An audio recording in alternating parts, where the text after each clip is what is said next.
at me, Mark. Not if you're frightened. Look at me. What did you do to those girls? No. What did you do? If you want to torment me for the rest of my life, then make me imagine.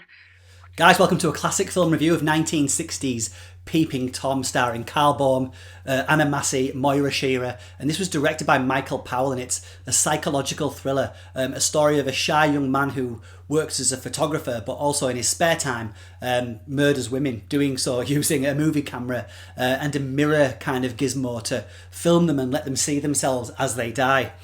Pretty morbid stuff, to be sure, but scratch just below the surface here and you'll find one of cinema's most complex, fascinating and terrifying explorations of mental health and psychosis. Now, the film industry had been given a decade and a half to shake off its post-war blues with tales of heroics and romance, but at the dawn of this new decade, one of the most divisive in modern history, things were about to get dark. Let's take a look.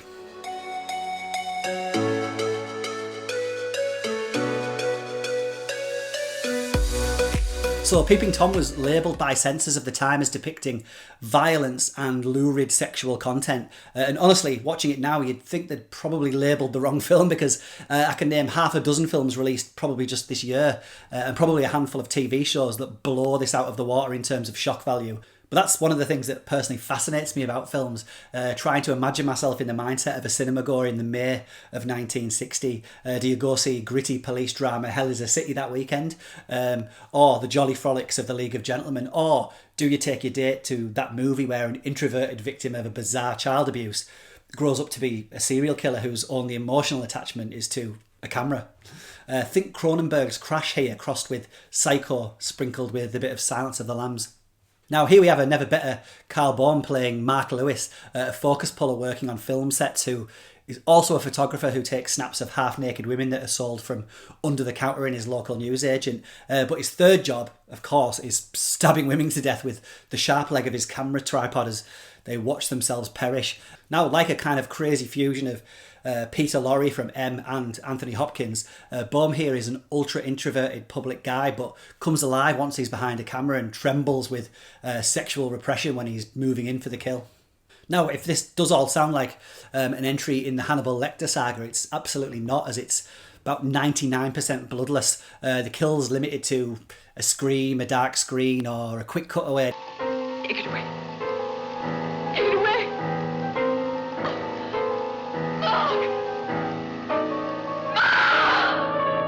Of course, we don't need blood and guts to induce fear. Anthony Hopkins can do that with just a glance. The censors of the time, though, would probably have coped with it if it was just neck stabbings and random brutality.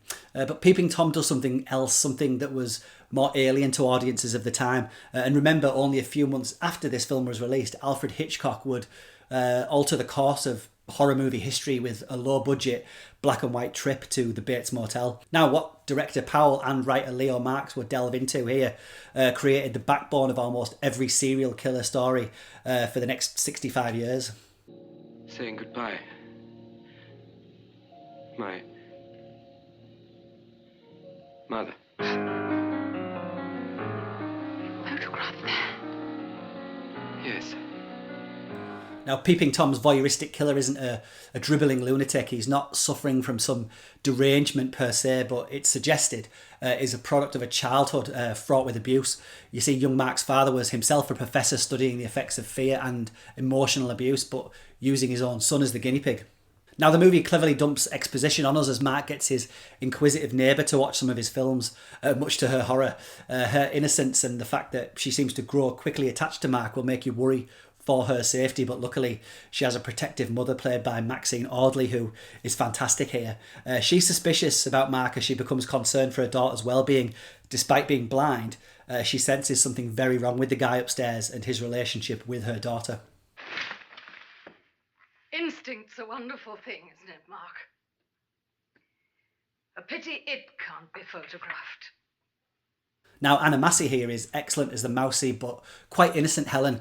She's intrigued by Mark, and as much as she's disgusted at the stories that he tells her of his upbringing, you can tell that she feels a connection and possibly a need to mother him. This was only Massey's second movie, just 12 years later, she would herself work with Hitchcock on his other serial killer project, Frenzy. Now, Powell's direction here is fascinating for the time, employing the killer's eye view that would become a staple of slasher movies, and understanding that the real terror lays in the fear, confusion, and pent-up sexual frustration on Karl Boehm's face. There's a police manhunt element also that Powell never really invests in because it's secondary to the study of a character who's seemingly wants to get caught, from hanging around the scenes of his crimes with his camera or committing a murder in a studio under police surveillance, and even hiding a victim in a trunk that's part of a movie set that he's working on. Now, this leads to a scene that you'll think will feature some Hitchcockian moment of suspense, but actually highlights more of our main character's morbid fascination as he desperately clambers to film reactions to the discovery of a body.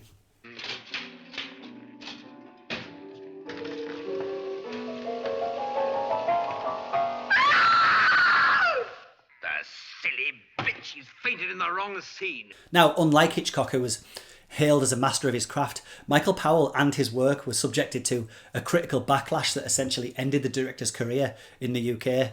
Now, Powell, remember, being one half of director-producer duo Powell and Pressburger, who delivered absolute gems like The Life and Death of Colonel Blimp, A Matter of Life and Death, Black Narcissus and The Red Shoes. That didn't save him from a severe kicking, with Len Mosley writing for that reputable fountain of useful information, the Daily Express, saying that the film was, quote, more nauseating and depressing than the leper colonies of East Pakistan, the back streets of Bombay and the gutters of Calcutta, end quote. So don't watch Peeping Tom and don't visit India seems to be the message there. Great work, Len. Now, the film, of course, looks stunning, shot in vibrant Eastman colour and shot by Otto Heller, who shot The Lady Killers and The Ipcress File. Check out the look of the opening scene, which has this look of a dreamlike film set, completely different from the rest of the movie that's mostly shot on location in and around London.